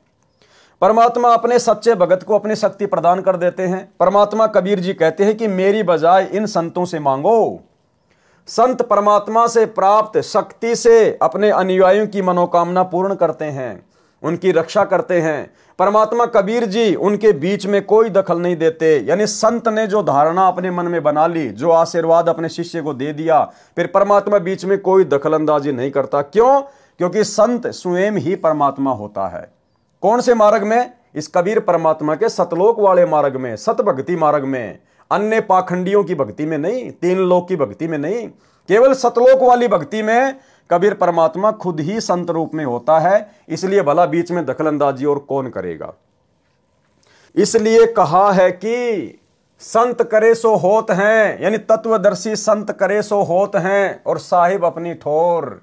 वो परमात्मा बीच में दखलंदाजी नहीं करता। परमात्मा ने भक्तों के लिए पृथ्वी तथा इसके सहयोगी सूर्य, आकाश, हवा व जल व अन्य ग्रह बनाए हैं ताकि वे भक्ति करके अपना कल्याण करवा सकें। तीर्थ स्थान भी भक्तों का साधना स्थल है। दान की परंपरा भी भक्ति में अति सहयोगी है, परंतु दान संत यानी गुरु को दिया जाता है। कुपात्र को दिया दान तो रण रे यानी अनुपजाऊ यानी बंजर भूमि में बीज डालकर खराब करने के समान है। परमात्मा कबीर जी ने कहा है कि कबीर गुरु बिन माला फेरते, गुरु बिन देते दान, गुरु बिन दोनों निष्फल है, भावे देखो वेद पुराण। अर्थात भगत को चाहिए कि पहले पूर्ण गुरु से दीक्षा ले, फिर उनको दान करे, उनके बताए मंत्रों का जाप यानी सुमरण करे। गुरुजी से दीक्षा लिए बिना भक्ति के मंत्रों के जाप की माला फेरना तथा दान करना व्यर्थ है। गुरु बनाना अति आवश्यक है। प्रमाण कबीर राम कृष्ण से कौन बड़ा, उन्हों भी गुरु कीन, तीन लोक के वेदनी गुरु आगे अधीन। आम सांसारिक लोग श्री ब्रह्मा विष्णु महेश से और उनके जो अवतार हैं, श्री राम रूप में आए, श्री कृष्ण रूप में आए, तो आम जो सांसारिक लोग हैं जो तत्व ज्ञान से अपरिचित हैं, वे श्री राम और श्री कृष्ण से तो बड़ा किसी को परमात्मा नहीं मानते, भगवान नहीं मानते। तो हमें गुरुदेव समझाना चाहते हैं कि तुम्हारे उन भगवानों ने भी गुरु धारण किया, गुरु से उपदेश लेकर भक्ति की, तब वापस अपने लोक में जा पाए सूक्ष्म शरीर में। फिर तुम वर्तमान में भाई बिना गुरु के कौन से खेत की मूली हो जो 84 लाख योनियों से और नरक से छूट जाओगे। कबीर राम कृष्ण से कौन बड़ा, उन्हों भी गुरु कीन, तीन लोक के वेदनी गुरु के आगे आधीन। अर्थात पृथ्वी के मानव, स्त्री और पुरुष श्री राम तथा श्री कृष्ण से बड़ा देवता किसी को नहीं मानते। उन दोनों ने गुरु जी से दीक्षा ली, तीन लोक के मालिक होते हुए भी उन्होंने गुरु बनाए। श्री कृष्ण जी ने ऋषि दुर्वासा जी को अध्यात्म गुरु बनाया। ऋषि संदीपनी उनके शिक्षक गुरु थे, यानी श्री कृष्ण जी के दो गुरु थे। एक तो संदीपनी ने केवल उनको अक्षर ज्ञान करवाया था, पढ़ाई लिखाई वाले गुरु थे। दूसरे दुर्वासा ऋषि जिन्होंने आध्यात्मिक ज्ञान की दीक्षा दी। श्री कृष्ण जी ने ऋषि दुर्वासा जी को आध्यात्म गुरु बनाया। ऋषि संदीपनी उनके शिक्षक गुरु थे। श्री रामचंद्र जी ने ऋषि वशिष्ठ जी को गुरु बनाया। वे दोनों त्रिलोकनाथ होते हुए भी अपने अपने गुरु के आगे आधीन भाव से पेश होते थे। फिर आम लोगों की क्या औकात है जो गंगा जी में डुबकी लगाने से, कुंभ में डुबकी लगाने से, किसी तीर्थों पर जाने से, मंदिर मस्जिद में जाने से और वे पाप मुक्त हो जाएंगे या वे उस स्तर की साधना का लाभ उठा पाएंगे? बिल्कुल नहीं। परमात्मा अपने भगत पर निरंतर दृष्टि रखते हैं कि कहीं कोई देव, भूत, पितर, प्रेत, गण, गंधर्व, राक्षस, यक्ष, यमदूत मेरे भगत को हानि ना कर दें। जैसे गाय अपने बच्चे यानी बछड़े पर निरंतर दृष्टि रखती है, चारा चरते समय भी एक आंख बच्चे पर ही लगी रहती है। यदि कोई अन्य पशु उसके बच्चे के निकट आता है तो वह यदि खुली होती है तो दौड़कर उस गैर पशु को टक्कर मारने दौड़ती है। जबकि हमारे गुरुदेव भगवान तो अबंध हैं, अबंध। हम रोज नित्य नियम में पढ़ते हैं, गरीब ऐसा सतगुरु हम मिल्या, बेपरवाह अबंध, परम हंस पूर्ण पुरुष, रोम रोम रविचंद। यदि रस्से से बंधी होती है तो भी अपनी प्रतिक्रिया दिखाती है, जहां तक उसका रस्सा जाने देता है वहां तक उस अन्य पशु को टक्कर मारने दौड़ती है। परमात्मा भगत वत्सल है, भक्तों के रक्षक व प्रिय हैं। वे भक्तों के पीछे पीछे फिरते रहते हैं। परमात्मा भक्तों के पीछे पीछे फिरते रहते हैं। भाई जब खुद भगवान हमारे पीछे पीछे फिरते रहते हैं तो भला फिर हमने वर्तमान में परमात्मा की गैर हाजिरी में, गुरुदेव की गैर हाजिरी में उन आश्रमों में जाके धक्के खाने की जरूरत क्या है?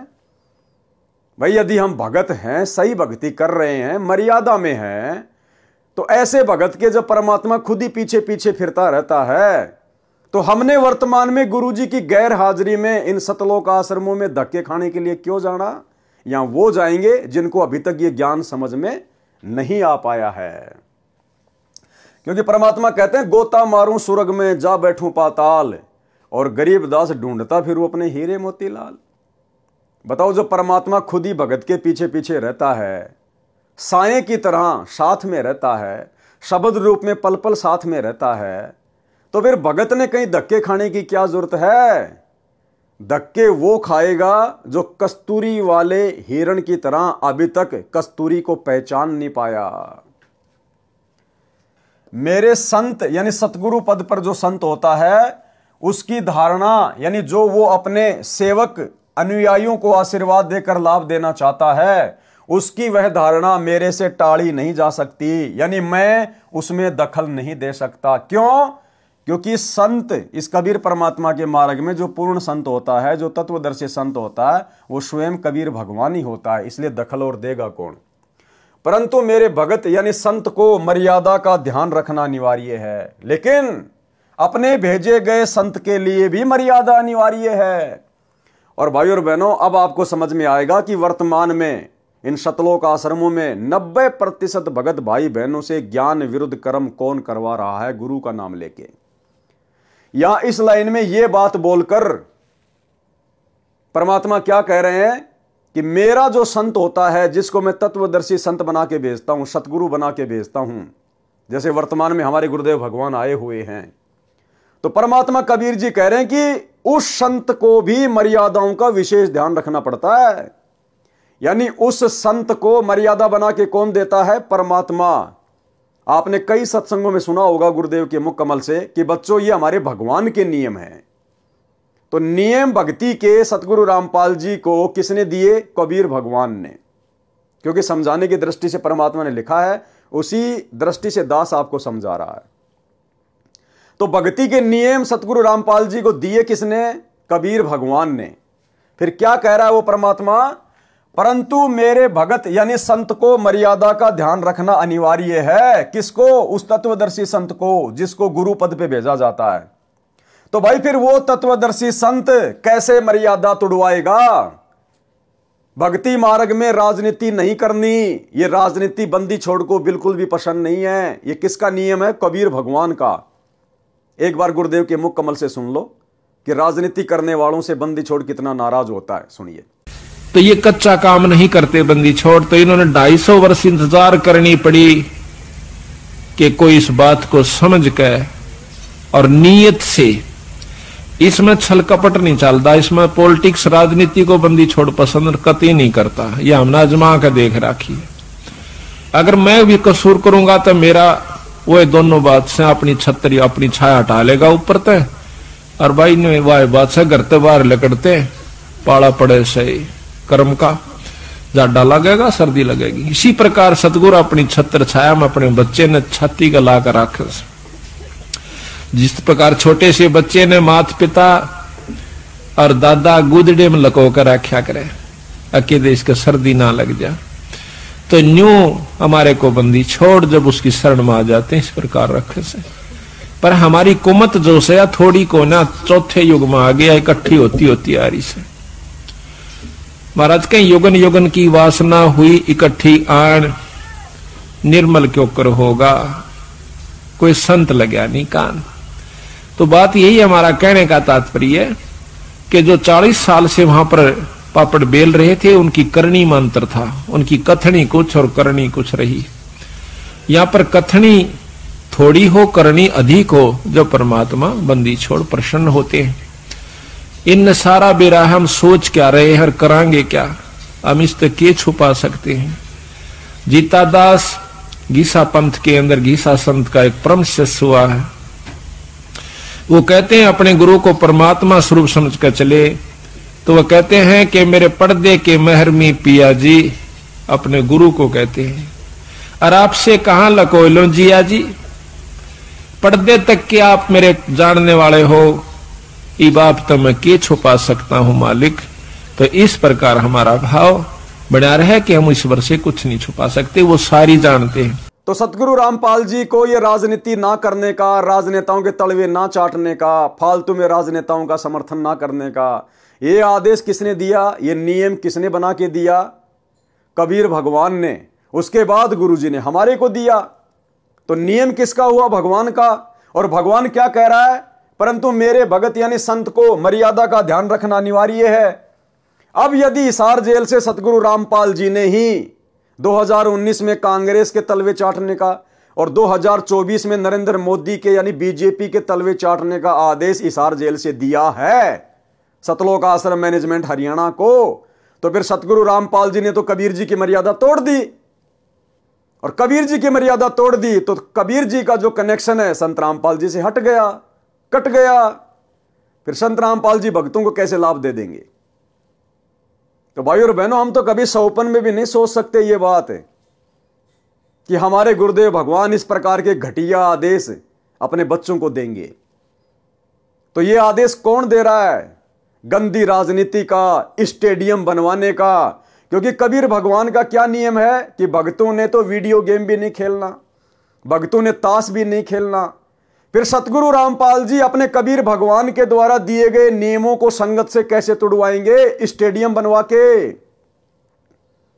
आश्रम में हॉस्पिटल खुलवा के, गुंडों की सीबीआई जांच करवा के, जाट आरक्षण में भक्तों को बैठा के, जगत वालों की धर्मशाला में करोड़ों रुपया भक्तों का बर्बाद करवा के। तो अब आप लोगों को समझ में आ जाना चाहिए कि भक्ति नियम क्या है, और गुरुजी के नाम की आड़ में भोली भाली संगत से ये कर्म फुड़वाने वाला काम बीच में कौन कर रहा है? काल प्रेरणा से गुरुजी का परिवार, गुरुजी के बेटा बेटी भाई बंधु रिश्तेदार, आपके कोऑर्डिनेटर। क्योंकि ये गुरुदेव भगवान के कर कमल से लिखे गए लेख हैं। क्या कह रहे हैं गुरुदेव? यानी वो कबीर परमात्मा फिर क्या कह रहा है? परंतु मेरे भगत यानी संत को मर्यादा का ध्यान रखना अनिवार्य है। किसके लिए कह रहे हैं? अपने द्वारा भेजे गए संत के लिए, कि उसको भी मर्यादाओं का ध्यान रखना अनिवार्य है। तो बताओ भाई साहब, फिर ये परम संत कैसे अपने भगवान की मर्यादा तोड़वाएगा हम भक्तों को इस प्रकार के आदेश देके? तो आदेश कौन दे रहा है वर्तमान में इनके नाम की आड़ में? ये कलयुगी काल प्रेरित गुरुदेव का परिवार।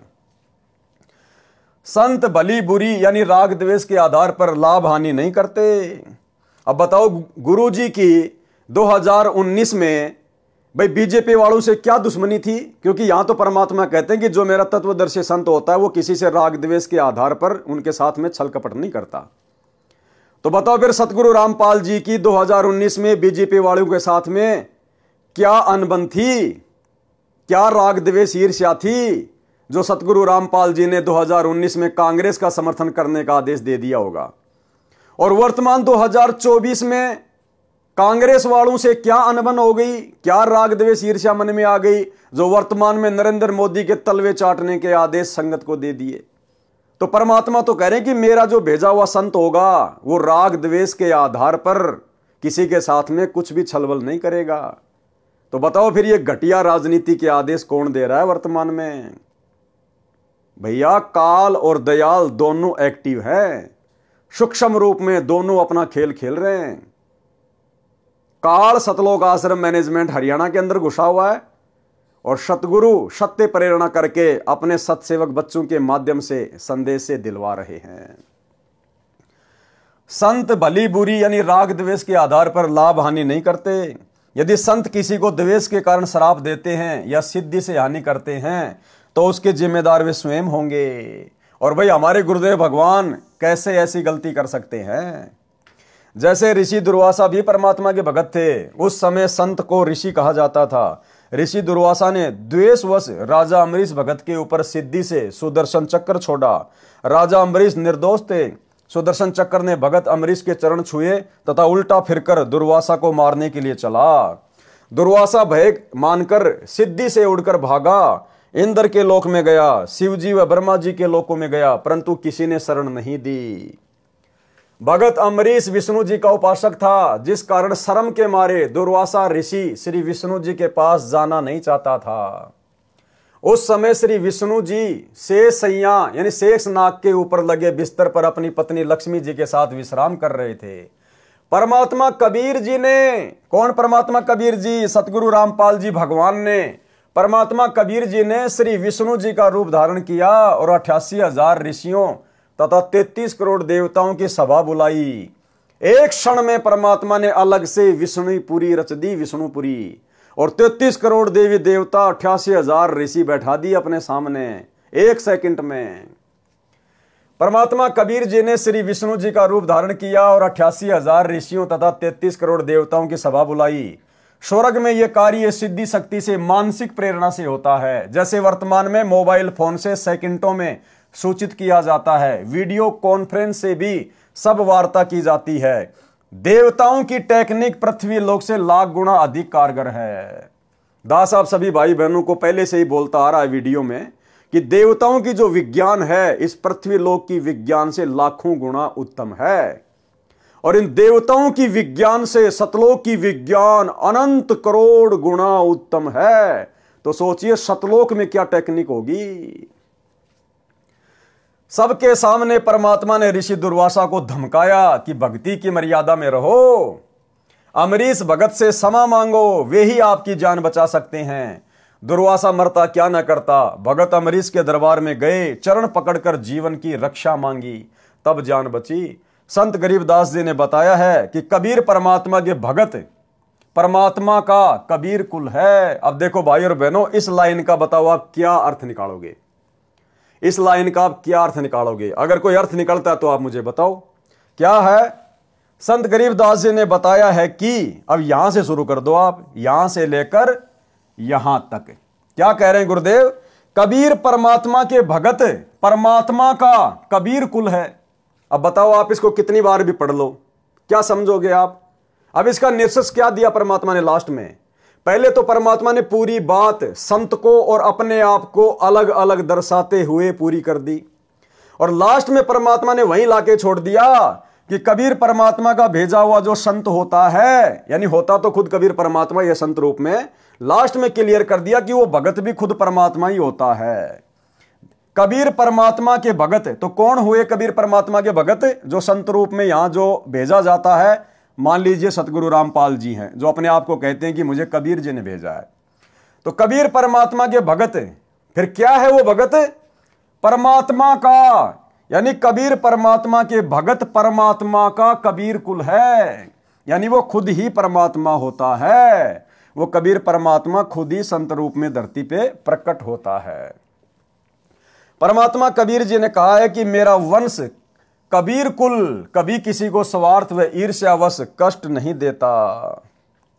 पारक के अंक की वाणी नंबर 200 से 202।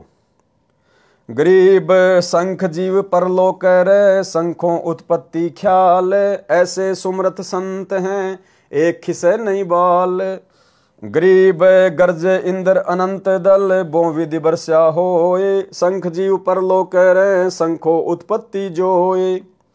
गरीब इच्छा कर मारे नहीं, बिन इच्छा मर जाए, निकामी निज संत हैं जहां नहीं पाप लगाए। सरलार्थ, इंद्र की पदवी दो विधि से मिलती है, एक तो तप करने से, दूसरी धर्म यज्ञ करने से। ये तप तथा धर्म यज्ञ संत स्वभाव के जीव करते हैं। जैसे इंद्र संत है, वह पृथ्वी के ऊपर वर्षा करते हैं, उसमें शंखों जीव बह जाते हैं, मर जाते हैं और शंखों की उत्पत्ति होती है। इसमें इंद्र का दोष नहीं है, परंतु विधान अनुसार बिना संत उपदेशी को पाप तथा पुण्य दोनों मिलते हैं। इंद्र पाप का भागी भी बनता है और पुण्य का भागी भी बनता है। क्यों? क्योंकि उसको पूर्ण संत से उपदेश प्राप्त नहीं है, जिस कारण से इंद्र मृत्यु के उपरांत गधा बनता है। पुण्य स्वर्ग का राजा बनकर नष्ट कर देता है। जो सतगुरु कबीर जी के उपासक हैं, उनके लिए वाणी 202 में कहा है कि इच्छा कर मारे नहीं, बिन इच्छा मर जाए।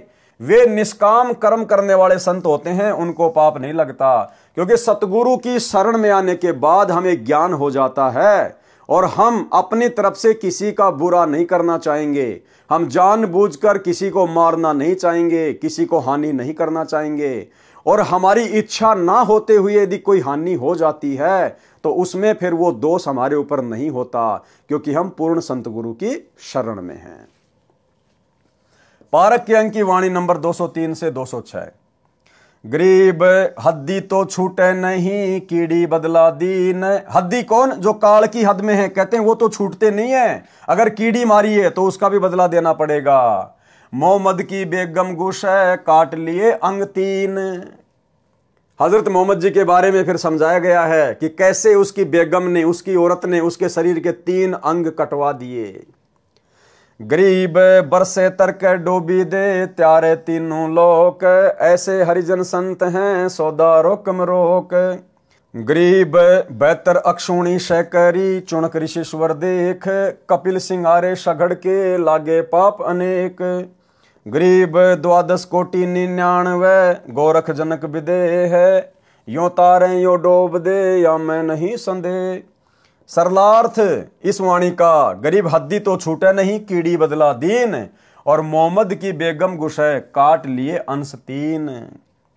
इस वाणी में हजरत मोहम्मद जी के विषय में वर्णन है जो माया के ग्रंथ की वाणी नंबर 3 के सरलार्थ में लिखा है, जो इस प्रकार है। हजरत मोहम्मद यानी मुसलमान धर्म का प्रवर्तक एक स्त्री के साथ अवैध संबंध बनाकर पाप के भागी बन गए थे। उनकी पत्नी बड़े घराने से थी। कौन? बेगम खदीजा। उनकी पत्नी बड़े घराने से थी जो बहुत पैसे वाली धनवान थी। उसकी उस क्षेत्र में बहुत चलती थी। धन के प्रभाव से लोग उसकी आज्ञा का पालन करते थे। नौकर भी रखती थी। जब हजरत मोहम्मद दूर क्षेत्र में प्रचार करने जाने लगा तो उसकी पत्नी खदीजा ने कहा था कि किसी अन्य स्त्री के चक्कर में न पड़ना, यदि ये गलती की तो तेरे को सजा दी जाएगी। मोहम्मद ने शर्त स्वीकार कर ली। दूर स्थान पर मुसलमान धर्म का प्रचार करते समय आदि माया की प्रेरित सुंदर स्त्री जो विधवा थी, आदि माया के द्वारा प्रेरित सुंदर स्त्री। इसी प्रकार से जब हम त्रिकुटी पे जाएंगे तो वहां भी दुर्गा के द्वारा प्रेरित की गई जो 72 करोड़ उर्वशियां हैं वो हमें इसी प्रकार से ठगेंगी, हमारा आध्यात्मिक रूप से पतन करने का प्रयास करेंगी। तो जब हजरत मोहम्मद जी ज्ञान प्रचार करने के लिए दूर देश में गए तो वहां पर आदि माया की प्रेरित सुंदर स्त्री जो विधवा थी मोहम्मद के संपर्क में आई, मुसलमान बन गई। दोनों का अवैध संबंध भी हो गया। खदीजा को उसके नौकरों ने बताया तो खदीजा ने मोहम्मद को बुलाकर सजा दिलाई। क्या सजा दिलाई? मोहम्मद का लिंग, आगे से मूछें तथा सिर की चोटी कटवाने का आदेश नौकरों को दिया। ये वर्तमान में मुसलमान धर्म में जो परंपरा पड़ी हुई है सुन्नत करने की, मूछें छोटी छोटी रखने की और सर पर टोपी पहनने की, यहां से शुरुआत हुई है इन 3 चीजों की जो इन्होंने अपने धर्म का प्रतीक बना लिया। क्या था वो कारण? हजरत मोहम्मद दूर देश में मुस्लिम धर्म का प्रचार करने के लिए गए हुए थे और खदीजा ने पहले कह दिया था कि किसी दूसरी स्त्री के संपर्क में मत आ जाना वरना सजा मिलेगी। तो मोहम्मद ने कहा कि ठीक है, ऐसा मैं नहीं करूंगा और यदि मैं करूंगा तो मैं सजा का भागी बनूंगा। नौकरों ने बता दिया कि ऐसे ऐसे एक विधवा के साथ मोहम्मद जी के संपर्क हो चुके हैं, शारीरिक मिलन हो चुका है। जब हजरत मोहम्मद जी वापस आए तो खदीजा ने क्या कहा? मोहम्मद जी का लिंग, आगे से मूछे तथा सिर की चोटी कटवाने का आदेश नौकरों को दिया। नौकरों ने मूछे तथा चोटी काट दी परंतु लिंग नहीं काटा। लिंग की कुछ खाल, चमड़ी जो आगे के भाग पर होती है वो काट दी और खदीजा को बता दिया कि आपके आदेश अनुसार सजा दे दी है।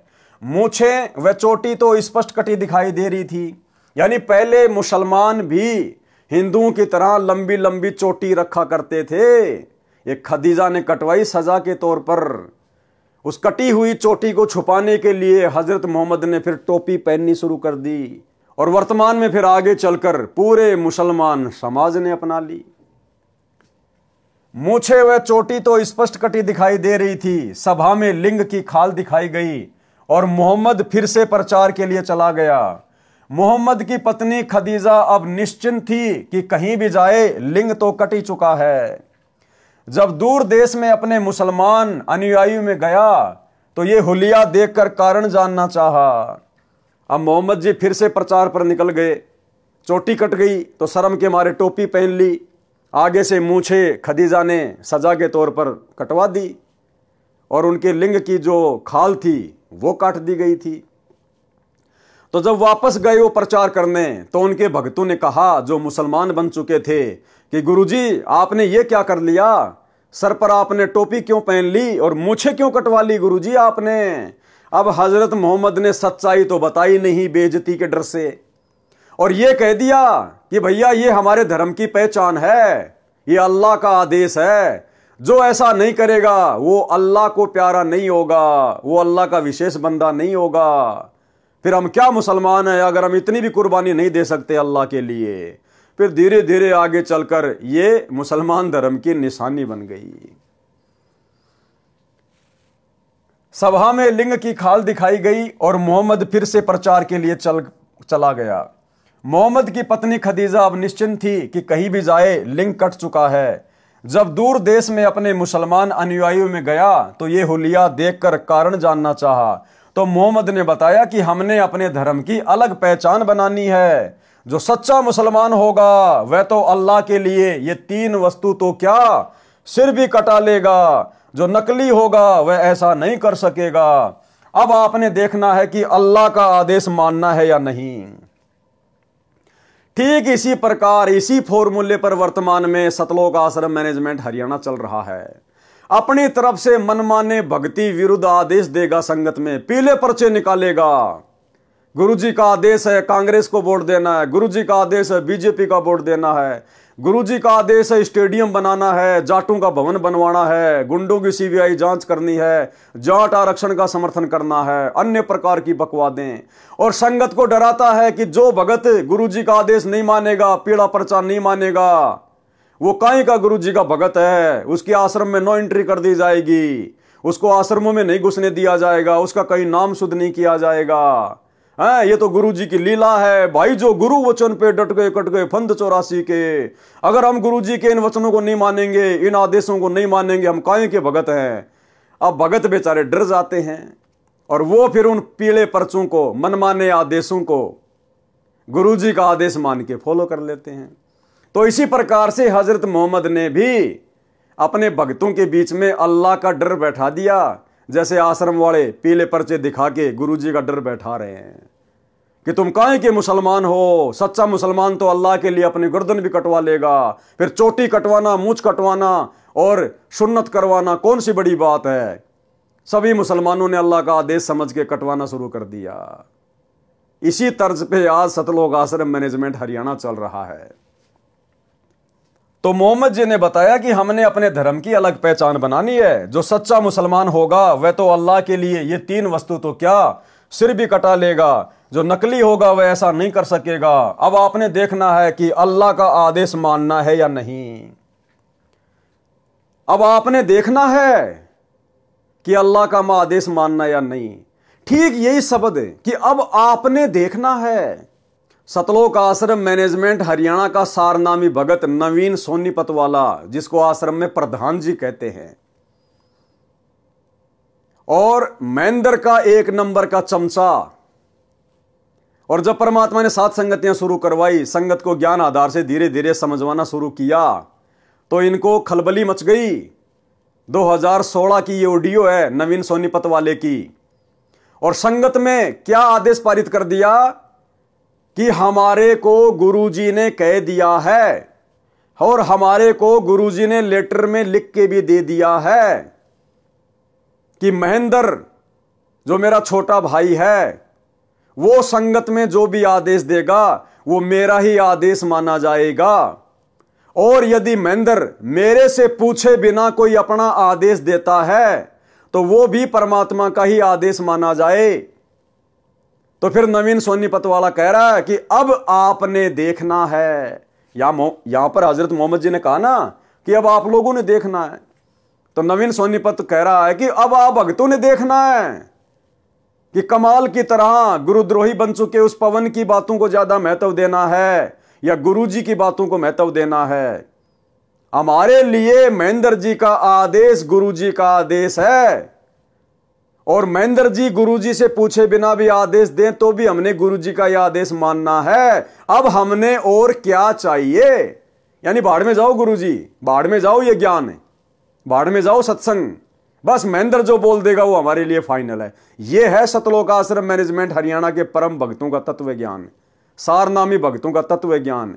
ये नवीन सोनीपत वाला जो सभी स्टेट कोऑर्डिनेटर के ऊपर है, सभी को यह आदेश पारित करता है महेंद्र के कहने से, इनका यह हाल है। पहले ये छोटी सी ऑडियो सुन लो उसकी, सुनिए जी। आप जो कह रहे हो ठीक है, लेकिन सारी संगत के लिए गुरुदेव जी ने आदेश दे रखा है कि भाई मोहनलाल जी की बात मान करके चलें, और मोहनलाल जी की बात मानना हमारे लिए गुरुदेव जी का आदेश है। उसकी बात का खंडन करना गुरुजियों के आदेश का खंडन करना है। और पवन जयपुर वाले जी मोहनलाल जी के खिलाफ मैसेज डालते जाने लग रहे हैं, जो कि गुरु मर्यादा का उल्लंघन है। अब आप लोगों ने गुरु मर्यादा को ज़्यादा रखना है या कमाल की तरह एक दूसरे भगत के ऊपर आश्रित ज़्यादा होना है, यो फैसला अब आप लोगों के हाथ में है। देख लो अब आप क्या करोगे। हमारे को गुरुजियों ने कह दिया भाई मोहनलाल जी की मान के चलो, मोहनलाल जी जो कहें हमारे लिए वो फाइनल है। और ये गुरुजियों ने लिखित में भी दे दिया था, लिखित में भी दे रखा है कि भाई मेरे आदेश को अगर मोहनलाल जी बदल दें तो भी वो मान्य होगा, और मेरे कहे बिना या मेरे से पूछे बिना मोहनलाल जी अगर कोई आदेश दें तो भी वो मान्य होगा। तो इससे ज़्यादा और क्या चाहिए अब हमारे को। गुरुजियों ने कह दिया भाई मोहनलाल जी हैं फाइनल अथॉरिटी है। तो भाई और बहनों, अब बताओ आप, वो तो बड़ा खुश हो रहा है कि अब हमें और क्या चाहिए। भाई महेंद्र हमारा गुरु बन गया, गुरुजी से पूछे बिना भी आदेश दे सकता है, बस अब हमें और क्या चाहिए। तो यह है भाई और बहनों मनमाना आचरण है।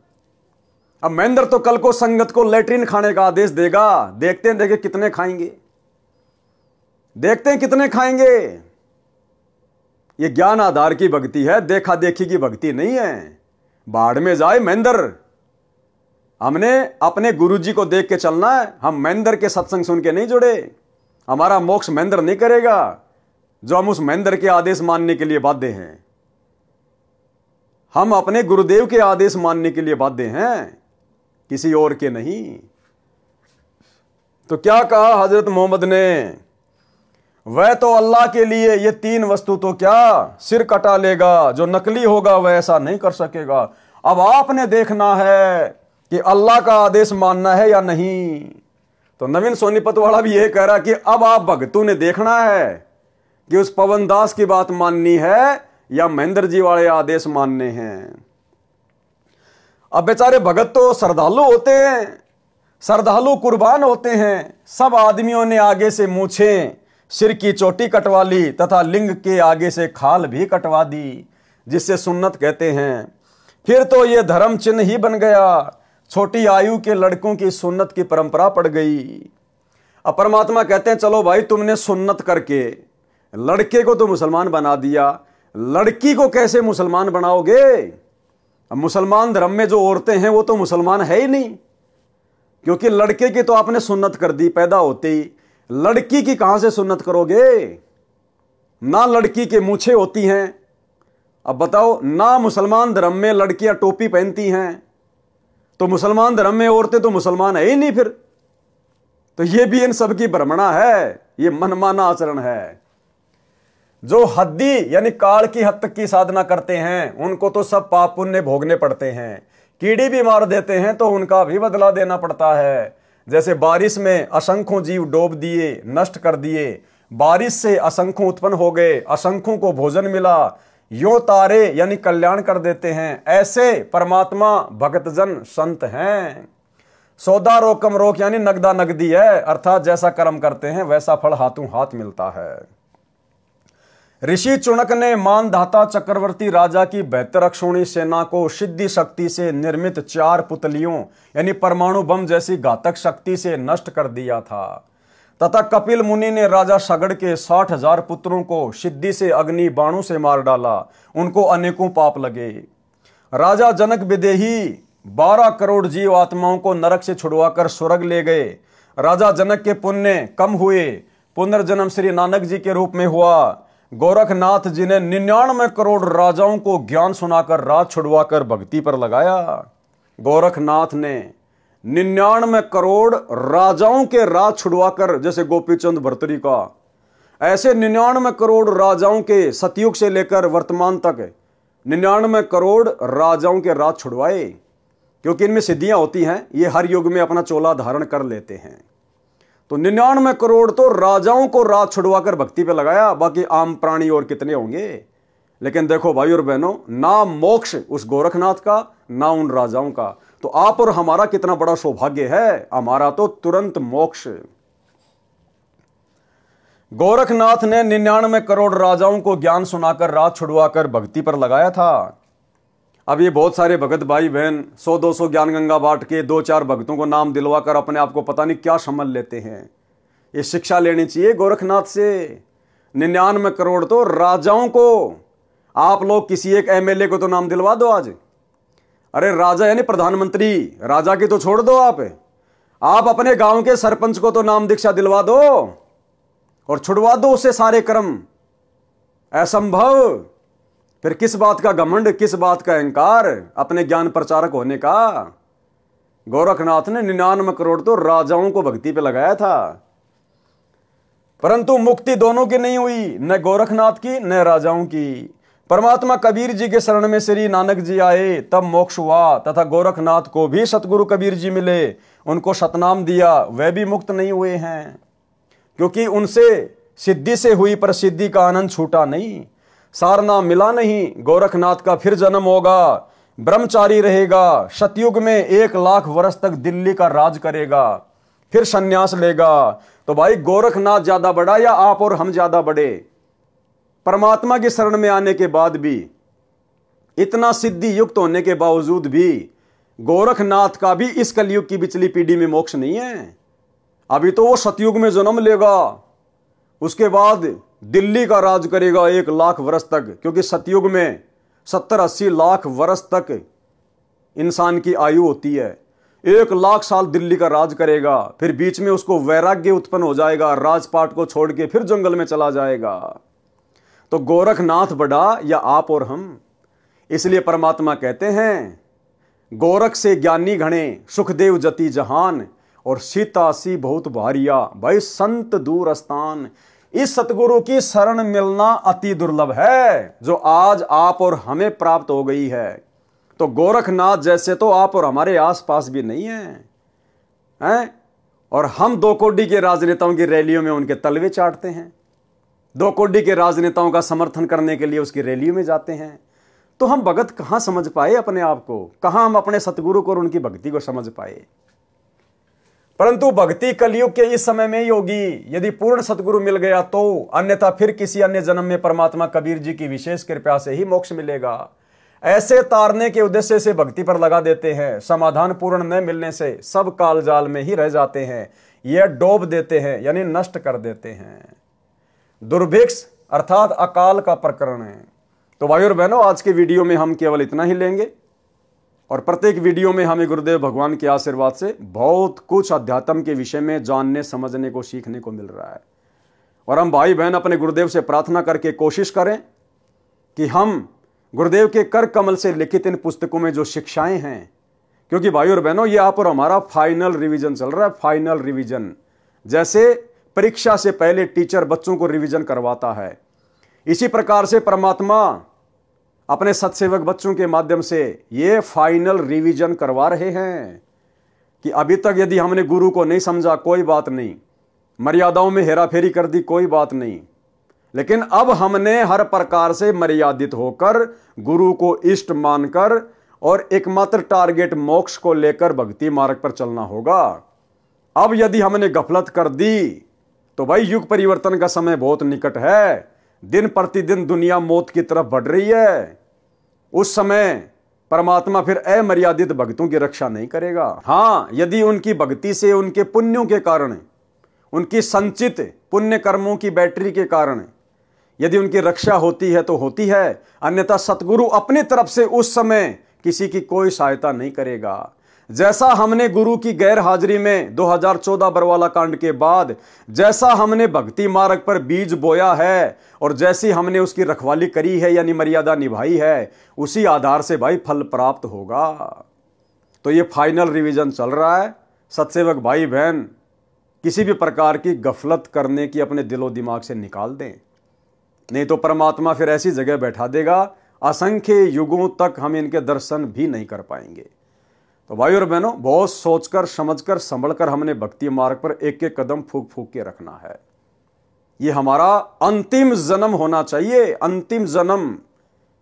दोबारा जन्म लेने की हम शौपन में भी ना सोचें, तब गुरुदेव भगवान दया बख्शेंगे। और यह तभी संभव है जब हमें आत्म कल्याण की तड़फ होगी, चिंता बनेगी, और चिंता बनेगी ज्ञान से, और ज्ञान हृदय में टिकेगा मर्यादा से, और मर्यादा निभाई जाएगी भय से, और भय बनेगा गुरु जी के ज्ञान से। गोल गोल चक्कर है। अंत में ज्ञान को आधार बनाना पड़ेगा, गुरु को इष्ट मानना ही पड़ेगा, साध संगति से जुड़ना ही पड़ेगा। अन्यथा आपके भक्ति रूपी मटके में जो छेद हो रखा है भाई, वो छेद नहीं रुकेगा साध संगति के बिना। ये पंचर तो साध संगति में ही लगेगा। तो भाई और बहनों, आज की वीडियो में केवल इतना ही। कल रात्रि 8 बजे सभी भाई बहन फिर से लाइव जुड़िए। तब तक गुरुदेव भगवान हम सबको आज्ञा दे, इजाजत दे, आशीर्वाद दे। बंदी छोड़ सतगुरु रामपाल जी भगवान की जय हो।